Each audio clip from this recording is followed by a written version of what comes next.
Membro Parlamento Nacional continua preocupa ao semáforo no linha Zebra Cross e a dilarang barak makahulang funciona. Deputado de bancada Fretilin Antonino Doutel Sarmento husba instituição relevante atau toma atenção para questão ne.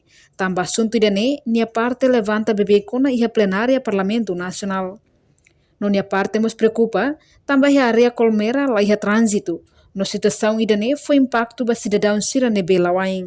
Semana serviu barra foto na Zebra Cross, sinais de trânsito sira, semáforo sira, quase ela funciona. E a colmera mos, rasa que ela funciona.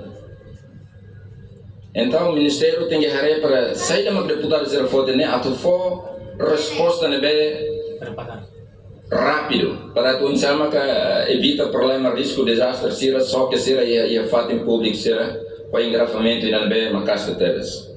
Entretanto, membro Comissão B Parlamento Nacional, deputado Natalino dos Santos questiona semáforo e a área colmeranian lá funciona quase fulang hatona e pior litam polícia trânsito moslai a fating neba. Também, nia parte rusuba comando PNTL, liu direção trânsito, atau destaca membro trânsito e a fatem refere, o de menos engravamento, liu e a tempo dader no lokrai.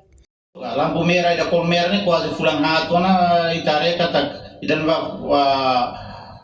fatinda que tar movimento macas e meto agora fulang hatona la tem ministério ga UDNTT ga ne ninguém serviço ne seda idan é prejudica depois já na badader lá a polícia trânsito lorai quando filamos lá a polícia trânsito então às vezes o engarrafamento porque tamba condutor sir na belori careta car fila lares ba uma então sira hada malu fati e halo engarrafamento aula teno insa PNTL sira bele horas de serviço horas de fila para o serviço sira no mínimo ia fati sira be ramene del taune tiga polícia na para bele de manda careta sira ele não é preocupação e ao cara fotene icos.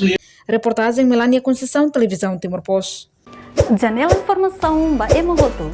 Atua tem informação atual dia Clio. Kita haluha. Hane botão subscribe, like. Halo comentário no Fahia Tutang ba media sosial Hoto.